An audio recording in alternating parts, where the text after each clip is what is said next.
अब ना दे इल्जाम बेदर्दी का मक्कारी ना कर। अब ना दे इल्जाम बेदर्दी का मक्कारी ना कर। तू ही खुद को जांच ले, मुझसे अदाकारी ना कर। सलाम, नमस्ते, सत श्री अकाल। मैं हूं आपके साथ हर्षिता मिश्रा और आप देख रहे हैं टाइम्स मेल। इस वक्त पूरी दुनिया में ऐसे ऐसे मक्कारों और अयारों का चेहरा बेनकाब हो चुका है जिसे देखकर हर कोई हैरान है। इनकी अदाकारी ने बड़े बड़े बॉलीवुड और हॉलीवुड के अदाकारों को पीछे छोड़ दिया है।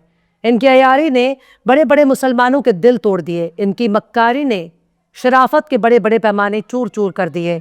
अब तो पूरा का पूरा मिडिल ईस्ट जंग की आग में झुलस रहा है और ईरान ने 24 घंटे के दौरान अरब के तमाम देशों को अपने मिसाइलों के जोर से दहला दिया है। ईरान का ऐसा हमला माजी में पहले कभी नहीं देखा था, लेकिन इस हमले के लिए किसी और ने नहीं बल्कि अमेरिका और इजराइल ने मजबूर किया।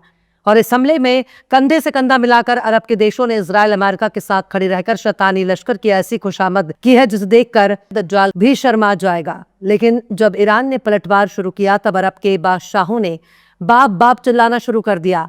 कोई भी मुल्क चाहे कितना ही शरीफ क्यों ना नजर आए, जब उसके मुंह में उंगली डाली जाएगी, जब उसे बार बार तंग किया जाएगा, जब उसे परेशान किया जाएगा और जब जबरन खींचकर जंग में घसीटा जाएगा तो उसका अंजाम क्या हो सकता है।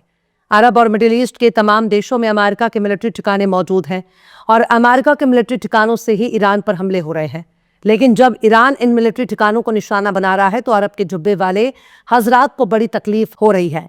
अरब के बादशाहों को बहुत दर्द हो रहा है। अरब के लीडरों को ईरान के पलटवार से दिक्कत हो रही है।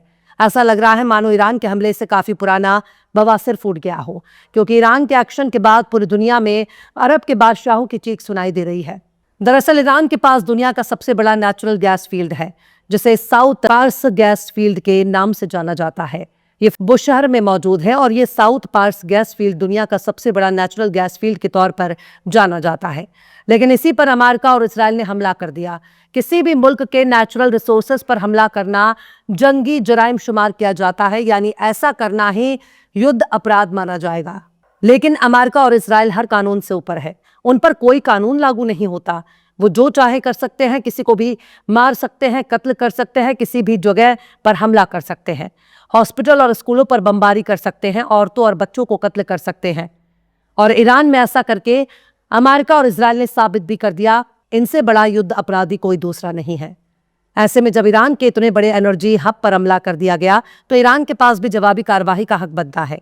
अमेरिका इजराइल की करतूत ने पूरी दुनिया में एनर्जी क्राइसिस पैदा कर दिए हैं, क्योंकि ईरान पर हमलों के बाद जिस तरह से आग लगी उसने गैस प्रोडक्शन को ही रोक दिया। इससे इतना बड़ा नुकसान हुआ कि ईरान कई साल पीछे चला गया है। ये ईरान की बुनियादी जरूरतों में से एक है, इसलिए उसने तुरंत पलटवार किया। ईरान ने पहले ही कह रखा था कि अगर हम पर हमला हुआ तो हम भी मिडिल ईस्ट में मौजूद अमेरिका के उन ठिकानों पर हमला करेंगे जहां उसकी हिस्सेदारी मौजूद है, जहां अमेरिका और इजराइल की मदद से तेल और गैस की रिफाइनरी मौजूद है। उन सबको एक साथ निशाना बनाएंगे। ईरान ने अपने पलटवार में कतर पर हमला किया, यूएई पर हमला किया, सऊदी अरब पर हमला किया, बहरीन कुवैत में भी हमला किया, इजराइल पर भी अटैक किए। ईरान ने कतर में रास लफान इंडस्ट्रियल सिटी पर हमला किया, जो दुनिया का सबसे बड़ा एलएनजी प्रोसेसिंग हब है और ये ग्लोबल एलएनजी का 20% हिस्सा संभालता है। ईरान ने कतर पर बैलिस्टिक मिसाइलों से जबरदस्त हमले किए हैं। इसके बाद कतर के गैस प्रोडक्शन साइट पर भयानक आग लग गई। ईरान के हमलों के बाद कतर ने अपना गैस प्रोडक्शन बंद कर दिया। ईरान ने 14 से ज्यादा मिसाइल और ड्रोन के जरिए कतर के एलएनजी प्रोसेसिंग हब को निशाना बनाया। इसके बाद मुत्तहिदा अरब अमारात यानी यूएई को निशाना बनाया। हबशान गैस फील्ड पर ईरान ने हमला किया, जिसके बाद यूएई ने अपना काम बंद कर दिया। ईरान ने बाब अल फील्ड पर भी हमला किया है। फुजेरा में ऑयल फैसिलिटी और टैंकर एक्सपोर्ट टर्मिनल पर भी हमला किया है, जिसके बाद फुजेरा में भी ऑयल प्रोडक्शन ऑपरेशन को सस्पेंड कर दिया गया। इनके साथ ही ईरान ने दुबई इंटरनेशनल एयरपोर्ट के पास फ्यूल टैंक पर भी हमला किया है। कुल 13 मकामात पर ईरान ने ड्रोन और मिसाइलों से निशाना बनाया। ईरान ने यूएई को आग की भट्टी में झोंक दिया। अमेरिका और इजराइल के प्यार इश्क मोहब्बत ने यूएई जैसे बहुत से अरब मुल्कों के जिगर चाक कर दिए और उनके अरमान टुकड़े टुकड़े हो गए। लेकिन अब बात सिर्फ यहीं तक नहीं है। सऊदी अरब को भी ईरान ने नहीं बख्शा, जबकि सऊदी अरब और ईरान के अच्छे रिलेशन हैं। इसके बावजूद सऊदी अरब के आसमानों और जमीन का इस्तेमाल ईरान के खिलाफ होता रहा और सऊदी अरब खामोशी से अमेरिका इजराइल की मेजबानी करता रहा। अब जब ईरान पलटवार किया तो सऊदी बादशाहों को अपनी 7 नस्लें याद आने लगी। जब ईरान ने सऊदी अरब में गैस ठिकानों पर हमला किया तो सैमरफ रिफाइनरी में आग लग गई। रियाद के आसमानों में मिसाइलें नजर आने लगी। प्रिंस सुल्तान एयरबेस पर भी ईरान ने हमले किए।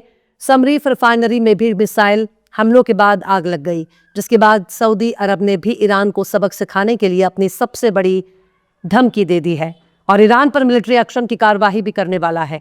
जल्द ही सऊदी अरब साउथ एशिया में मौजूद अमेरिका के प्रॉक्सी पाकिस्तान के साथ मिलकर ईरान के खिलाफ धावा बोलने की तैयारी कर रहा है। लेकिन बात सिर्फ यहीं तक नहीं है। ईरान ने बहरीन में मौजूद अमेरिका के 5th फ्लीट हेडक्वार्टर और मुहार्क फ्यूल फैसिलिटी पर भी हमला किया है, जिसके बाद आग लगने लगी। इसके साथ ही कुवैत में अमेरिका का मिलिट्री ठिकाना और इंडस्ट्रियल एरिया पर भी मिसाइल और ड्रोन की बारिश ने कुवैत के होश उड़ा दिए। यहाँ भी गैस रिफाइनरी धुआं हो रही है। ओमान, जॉर्डन और इराक में भी ईरान ने हमला किया। ओमान के इंडस्ट्रियल जोन पर भी ईरान ने हमला किया, यहाँ भी आग लगी हुई है। जॉर्डन में मौजूद अमेरिका के मिलिट्री ठिकानों पर भी हमला किया। इराक में मौजूद अमेरिका के मिलिट्री ठिकानों और बेस पर भी ड्रोन और मिसाइलों की रात भर बारिश होती रही। मिडिल ईस्ट में अरब मुल्कों का सबसे बड़ा बादशाह सऊदी अरब ही माना जाता है। अरब देशों की गैस रिफाइनरी और एनर्जी इंफ्रास्ट्रक्चर को ईरान में काफी ज्यादा तबाह बर्बाद कर दिया। कतर के रास लफान, अबूशान और बाब फील्ड, यहाँ तक कि सऊदी अरब की समरीक रिफाइनरी और जुबैल पेट्रोकेमिकल पर हमलों ने अरबों की छाती पे आग लगा दी है, क्योंकि तेल और गैस की सप्लाई बुरी तरह से मुतासर हो गई है और उन्हें बहुत भारी नुकसान का सामना करना पड़ रहा है। इसके बाद पूरी दुनिया में एनर्जी क्राइसिस का खतरा मंडराने लगा है। इन सब की एक ही वजह है, अमेरिका और इजराइल। सऊदी अरब ने ईरान को बहुत ही खतरनाक रद्दे अमल के लिए ललकारा है। सऊदी अरब के विदेश मंत्री प्रिंस फैसल बिन फरहान ने कहा है कि हम ईरान के खिलाफ मिलिट्री एक्शन लेने का हक महफूज रखते हैं। अगर जरूरी हुआ तो हम ईरान के खिलाफ मिलिट्री एक्शन लेंगे। ईरान के हमलों से जो थोड़ा बहुत भरोसा बचा था वो भी पूरी तरह से खत्म हो गया। मतलब सारा भरोसा बस इन्होंने ही कर रखा था। ईरान ने अरब देशों पर कुछ ज्यादा ही भरोसा कर लिया था, जिसका अंजाम आज उसे भुगतना पड़ रहा है। पर सऊदी अरब पता नहीं किस भरोसे की बात कर रहा है। शहजादे फैजल को सिर्फ ईरान का पलटवार नजर आ रहा है, अपनी करतूत नजर नहीं आ रही है। सऊदी अरब ने मिलिट्री एक्शन की बात कही है और कहा है कि ईरान का दाग उल्टा पड़ेगा। सऊदी अरब ने यूएन और जीसीसी मीटिंग में ईरान के खिलाफ प्रस्ताव पास करवाए, जहां ईरान के हमलों को ब्रेक ऑफ इंटरनेशनल लॉ बताया गया है, यानी बैनुल अक़वामी कानून को ईरान ने तोड़ दिया। ऐसा कानून जिसे अरब के मुल्क अब तक सजो कर रख रहे थे। और इसी तरह से कतर ने रास लफान पर हमले के बाद ईरानी मिलिट्री और सिक्योरिटी अटैची को 24 घंटे में मुल्क छोड़ने का हुक्म दे दिया है। कतर ने भी सऊदी अरब की तरह ही जवाबी कार्रवाई के हक की बात दोहराई है। कतर ने सीधे मिलिट्री एक्शन की धमकी तो नहीं दी, लेकिन डिप्लोमेटिक रिलेशन लगभग खत्म कर दिए हैं, क्योंकि डिप्लोमेट्स को अपने देश छोड़ने के लिए कह दिया है। पर यह मामला यहीं तक नहीं रुक रहा। यूएई ने भी ईरान के हमलों की सख्त निंदा की है और कहा है कि हम किसी भी खतरे से मुकाबले के लिए तैयार हैं।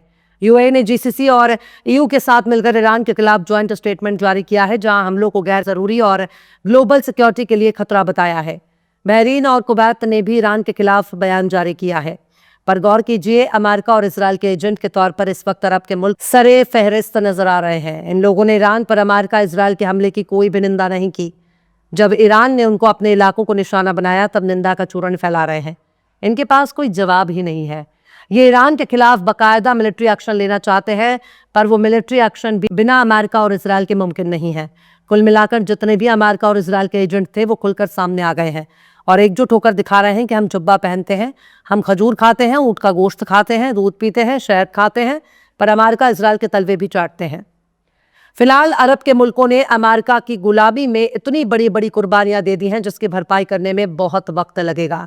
अरब मुल्कों के साथ जो कुछ भी हो रहा है, सब उनकी अपनी ही करतूत का नतीजा है। अभी तो दज्जाल की आमद बाकी है। दज्जाल के आने का इंतजार हो रहा है। जिस दिन दज्जाल आएगा, ये अपने तन से लिबास भी उतार फेंकेंगे और पूरी तरह से बरहना हो जाएंगे, पूरी तरह से नंगे हो जाएंगे। तब पता चलेगा कि उनकी असल पहचान आखिर क्या है। अभी तो दुनिया एक ऐसे मुहाने पर पहुंच चुकी है जहां बर्बादी, तबाही और भुखमरी नजर आ रही है, और इन सब का जिम्मेदार अमेरिका इजराइल है। अगर दुनिया ने अब भी अमेरिका और इजराइल के खिलाफ सख्त एक्शन ना लिया, उनसे रिश्ते खत्म ना किए, तो आगे चलकर पूरी दुनिया को पछताना पड़ेगा। बहरहाल, चलते चलते आखिर में अफजल इलाहाबादी ने भी क्या खूब फरमाया है, अब तो हर एक अदाकार से डर लगता है। अब तो हर एक अदाकार से डर लगता है। मुझको दुश्मन से नहीं, यार से डर लगता है। फिलहाल इस खबर में बस इतना ही। ये एपिसोड आपको कैसा लगा, कमेंट बॉक्स में आप जरूर से बताइए। पसंद आए तो लाइक करें, शेयर करें, और बेबाक, निष्पक्ष, स्वतंत्र पत्रकारिता को सपोर्ट करने के लिए हमारे चैनल टाइम्स मेल को जरूर से सब्सक्राइब करें। और बेल आइकन की घंटी वाली बटन आप जरूर से दबा दें ताकि आपको हमारे आने वाले नए वीडियो की नोटिफिकेशन फौरन ही मिल जाए। फिर मिलते हैं किसी और वीडियो में एक नई खबर के साथ। हर्षिता मिश्रा को दीजिए इजाजत। जय हिंद। अगर अभी तक आपने हमारे चैनल टाइम्स मेल को सब्सक्राइब नहीं किया है तो जल्दी से सब्सक्राइब कर दें और बेल आइकन भी प्रेस कर दें।